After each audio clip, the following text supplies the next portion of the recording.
welcome to the latest edition of In Focus. I am your host, Amanda Mendoza, and today we are sitting down with Alexandra Norton, Vice President of Diversity and Inclusion for CSUF's Panhellenic Council and the Gamma Phi Beta Belonging Equity, Diversity, and Inclusion Chairwoman, to talk about different ways that campus FSL life is implementing more welcoming and inclusive initiatives to students of all and any backgrounds. Welcome, Alexandra.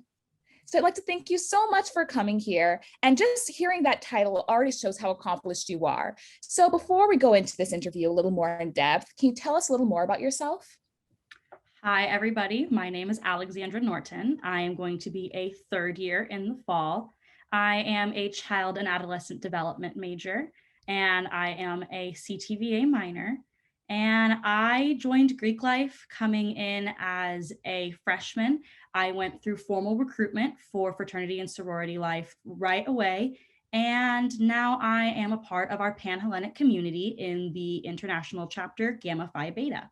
So some people may not know a lot about the Panhellenic Community or different sororities like Gamma Phi Beta. So can you tell us a little bit more about how fraternity and sorority life works at CSUF?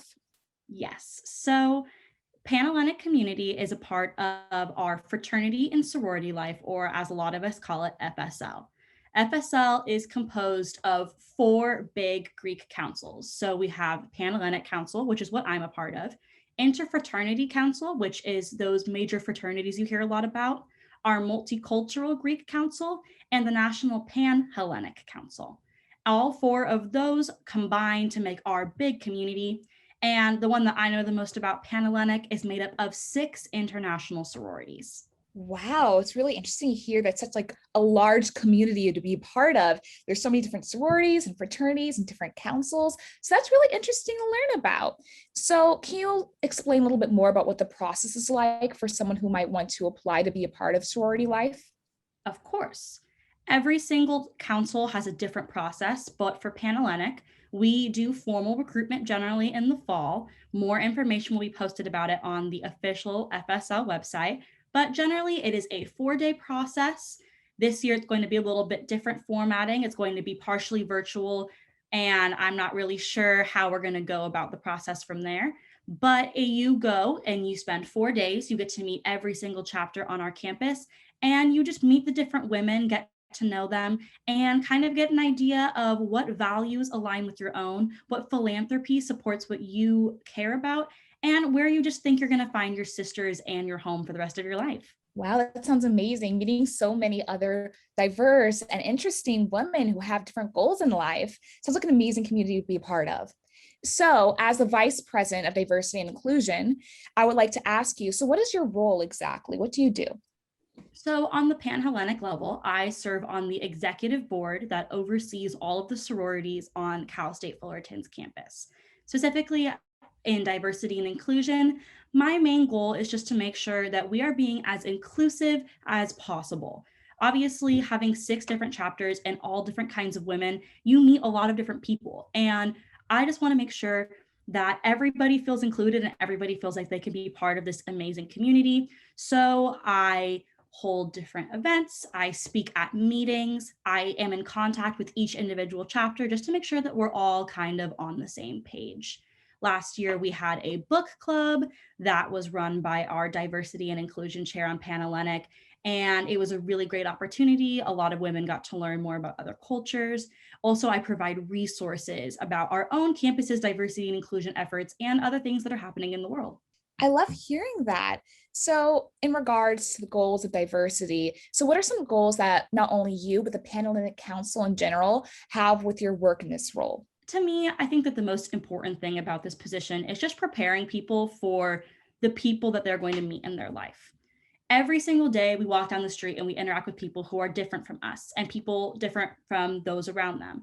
And when we go into the workforce, or when we start having families or trying to meet different people to connect with in our lives, you're going to meet so many different people of different abilities, races, religions, genders, sexualities. And I think that going through college and learning more about diversity and inclusion is one of the best ways that you can prepare yourself with people skills for the future. You are prepared to deal with people who look different from you and experience things different from you. And it just kind of broadens your view of the world. So that's part of the reason this position was created, because we want to make sure we are all educated and exposed to as many different kinds of people and as many different things as possible. It makes you a better and more well-rounded person, in my opinion.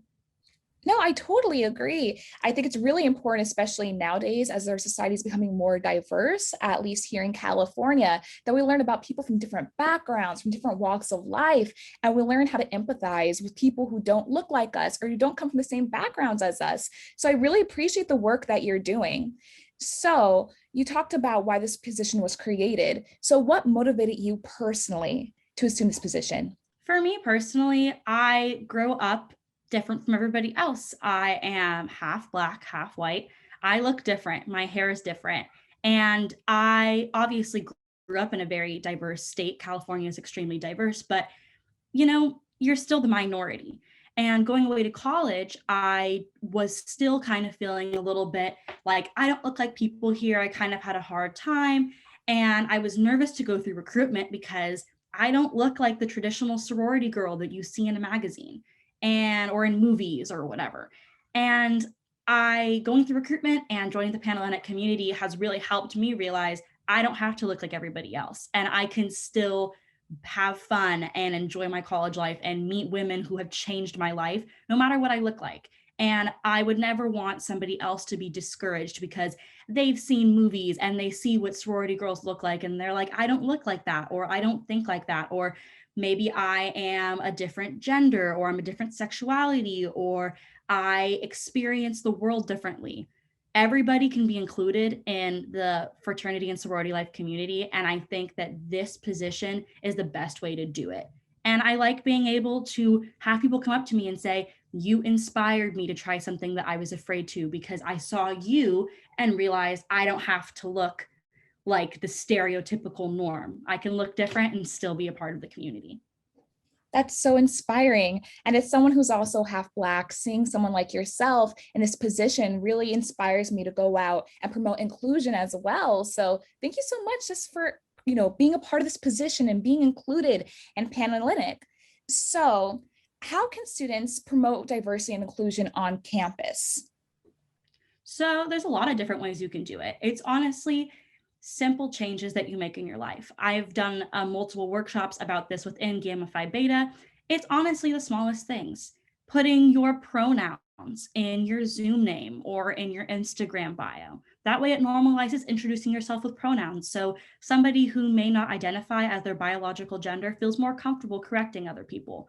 Or having more inclusive language. Do not use mental illnesses as a way to describe yourself. Like when people are like, oh my gosh, like I'm so bipolar today. No, you're not. You're just feeling a little bit off, and that's okay. Thinking about that, thinking about the things that you say, and honestly, the number one way that you can help yourself and help others is educating yourself. We live in the age of the internet. It's an amazing thing.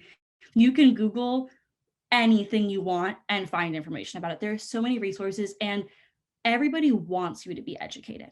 So you can just spend a little bit of time every day or once a month even, and you will already have made yourself a more successful and a better person for it.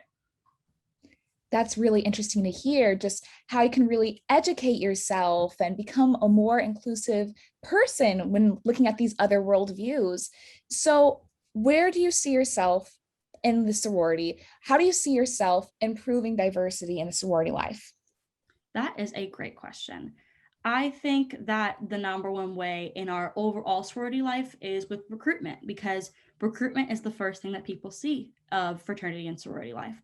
So with recruitment practices, we are working on, at least in my individual chapter, I cannot speak for the other chapters, but we are working on how we're going to format recruitment and the rules that we have in place, and also just making sure that we have our diverse chapter represented.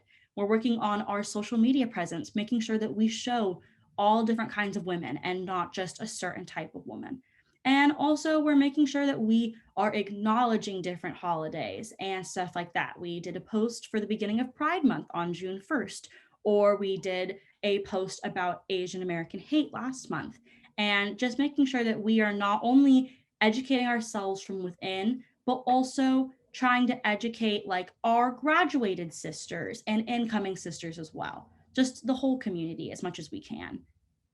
So that's kind of a common theme I'm hearing, community and togetherness in Panhellenic. So I'd like to ask you, how have your sorority sisters inspired you to become a better person? I can't even tell you. It's genuinely the women that I've met. I know it's such a cliche, but like they are the women that will be bridesmaids at my wedding.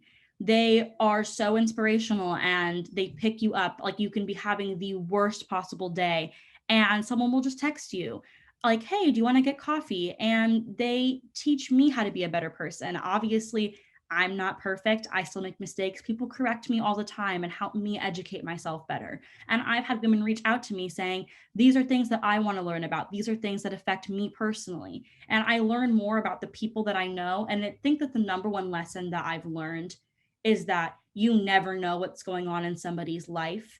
And in this position, I've really, really been able to kind of get a glimpse of that. And within Gamified Beta, I've had women reach out to me like, my family's going through this. Can we talk about this in chapter? Because people don't have a lot of knowledge about it. Or I personally think that this is a really big issue. Can we talk about it? And they're pushing me to become a better person by educating myself and opening my eyes to experiences that aren't my own.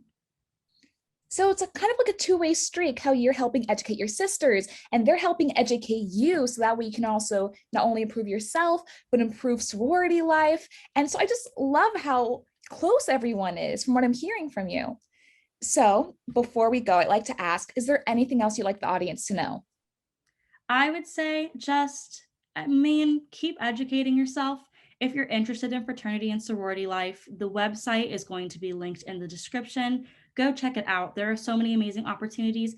I spoke about Panhellenic, but if Panhellenic isn't for you, that's okay. There are other councils, and being a part of the community in general, like you said, community, is really nice and it's really fulfilling. And I recommend it to anybody who's interested. And just meet people, talk to people, learn more. You can never learn too much about people and too much about yourself. You will learn a lot about yourself by meeting people who are different from you. Beautifully said, Alexandra. Well, folks, that's all the time we have today for In Focus. Thank you for joining us. And one last big thank you to Alexandra Norton for taking the time to speak with us today. We invite you all to keep up with the latest on our social media. Follow us on Twitter or Instagram at Titan TV CSUF to keep in touch with us and view our new content. Until next time, I'm Amanda Mendoza. Keep reaching higher, Titans.